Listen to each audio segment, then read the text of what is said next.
it's official? All right, it's official that the strike deadline will not be extended, and that it appears that we're going to have a newspaper strike.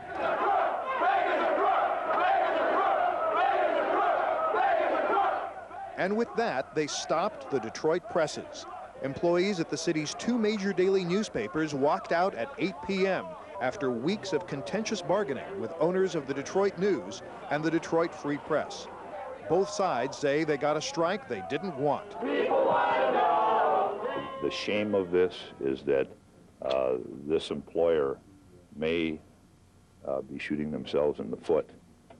This is a union town. It's still a union town, and I do not think that the public business people are willing to take a look at this type of union busting. This is going to be painful.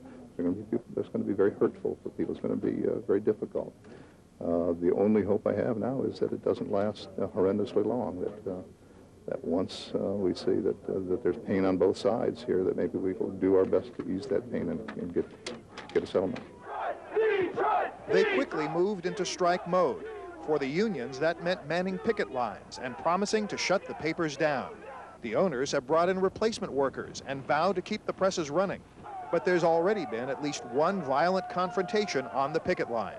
And with the total collapse of negotiations, there's a strong probability that this will be a long and bitter labor dispute, one which threatens the livelihood of nearly 3,000 workers and the existence of two important dailies. Terry Phillips, CBS News, Detroit.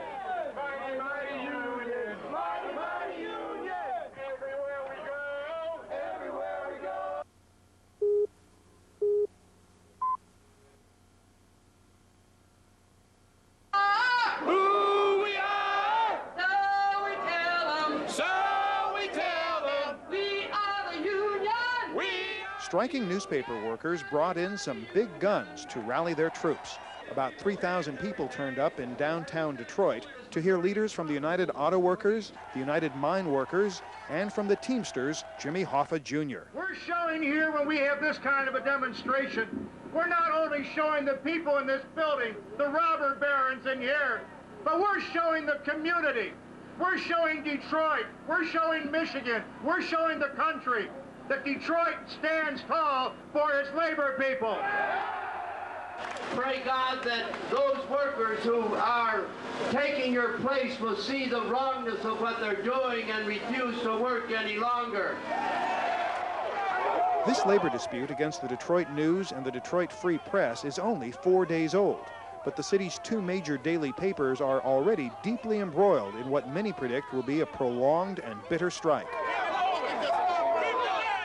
Less than 6% of the carriers took those papers out. Not very many stores are selling them, let alone getting them. They're throwing the papers away. They're going to go down. The strike involves only about 2,500 employees. That's a relatively small number as strikes go. But of particular significance is the high-profile nature of the newspaper business and the fact that this dispute is happening in the heart of America's organized labor movement. I think with NAFTA, I think the DNA got confused. They thought this was Mexico City instead of the Mother City. Terry Phillips, CBS News, Detroit.